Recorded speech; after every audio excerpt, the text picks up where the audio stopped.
3 రోజుల నుంచి అందరూ రావణ్ జోసెఫ్ ప్రశ్న గురించే మాట్లాడుకుంటున్నారండి. తెలంగాణ వాడు అయినప్పటికీ మన రెడ్డి, అతని పేరు కేవీఆర్, రేవంత్ రెడ్డిలో రెడ్డిని చూడలేక జగన్ రెడ్డిలో రెడ్డిని చూసుకుని కులాభిమానం పెంచుకుని ఆంధ్ర రాజకీయాల్లో వేలు పెట్టిన కేవీ రెడ్డికి రిమాండ్ పడిందండి. 14 రోజులు రిమాండ్ పడిందండి. అయితే ఈ రిమాండ్ పడ్డానికి ఏమన్నా మన వైఎస్ఆర్సీపీ లీగల్ సెల్కి సంబంధించిన పొన్నవోలు ఎవరైనా వాదించారా ఏమైనా అనుమానం ఉంది, కానీ ఏ లాయర్ వాదించిన విషయం తెలియదు. అయితే హైదరాబాద్ నుంచి మన వాళ్ళు కేవీ రెడ్డిని ఎత్తుకొని పోయారండి. మొదటిసారి బెయిల్ ఇచ్చి బయటికి వెళ్ళాక మళ్ళీ లొల్లి చేయకూడదురా నాయనని షరతులు పెట్టి బెయిల్ ఇస్తే మనోడు మళ్ళీ వీడియో స్టార్ట్ చేశాడు. అందుకే రెండోసారి అరెస్ట్ చేసి జడ్జి ముందుకు తీసుకుపోగానే రెండో మాట కూడా లేకుండా లోపల వేసేయండి అని ఆర్డర్ చేశారంట న్యాయవాది గారు. మామూలుగా అయితే ఇతను చేసిన తప్పుకి 14 రోజులు రిమాండ్ కాదు, రెండోసారి పోలీసులు ఇంటి దగ్గరికి వచ్చినప్పుడు పిలిచినప్పుడు వచ్చి మర్యాదగా సార్ మళ్ళీ నేను పొరపాటు చేయను, పొరపాటు అయిందిలే, పిల్లా పాప ఉండారు నాకు అని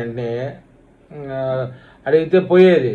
ఆయన అట్లా అడగదు కదా, ఎందుకంటే మన జగన్మోహన్ రెడ్డి దగ్గర నుంచి లక్షలు ప్యాకేజీ వస్తుంది మహానుభావుడికి. ఒరే 1-2 లక్షల కోసం సంసారం నాశనం చేసుకుంటామని ఇంకిత జ్ఞానం వాళ్ళ కుటుంబ సభ్యులు కూడా లేదు. ఆ చెప్పలా సరే చూశారు, ఒకసారి వచ్చారు, మన తెలంగాణ తుడుంకాణులు అందరూ జర్నలిస్టులు అందరూ గుంపు పడి అరెస్ట్ని ఆపారు. తర్వాత ఒక్కసారి చూశారు పోలీసులు, ఒకసారి మళ్ళీ ఉంటే ఆగదు కదా, ఎఫ్ఐఆర్ అయిన కేసుని ఆపేదానికి ఛాన్స్ లేదు కదా. మొత్తానికి ఒకరోజు చూశారు, తెలంగాణ తుడుంకాణులు వాళ్ళు వీళ్ళు అందరూ నిద్రావస్థలో ఉన్నప్పుడు మనోడిని ఎత్తేసారు. 14 రోజులు రిమాండ్ పంపించారు. ఇది విషయం. అయితే మనోళ్ళ మీడియాలో అంతా రావణ్ జోసెఫ్ గురించే మాట్లాడుకుంటున్నారు. మరి మనోడు చేసినటువంటి సేవ ఏంది వైఎస్ఆర్సీపీకి? మనోడిని 14 రోజులు రిమాండ్ అయితే నేను జగన్మోహన్ రెడ్డి ఇచ్చామన్న ఒక మాటన్నా మాట్లాడా? మాట్లాడాల.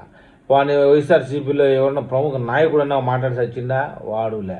అంటే ఏంది రెడ్డి ఏంది, ఏం రెడ్డి ఏంది, జగన్ రెడ్డి ఏంది, రేవంత్ రెడ్డి ఏంది, రెడ్డి లేదు బుడ్డి లేదు. మనోడే 14 రోజులు అంటే 10 రోజులు అయింది, ఇప్పటికి ఇంకా 12 రోజులే ఉండాలి. మరి చూద్దాం, ముందు ఈ విషయం లేదని అప్డేట్ వస్తే నేను మళ్ళీ ఒక వీడియో చేస్తాను. ఆ వీడియో మీకు చేరాలంటే నా ఛానల్ సబ్స్క్రైబ్ చేయండి, లైక్ చేయండి. మీరు ఏమైనా తెలపాలంటే కామెంట్ రూపంలో తెలపండి.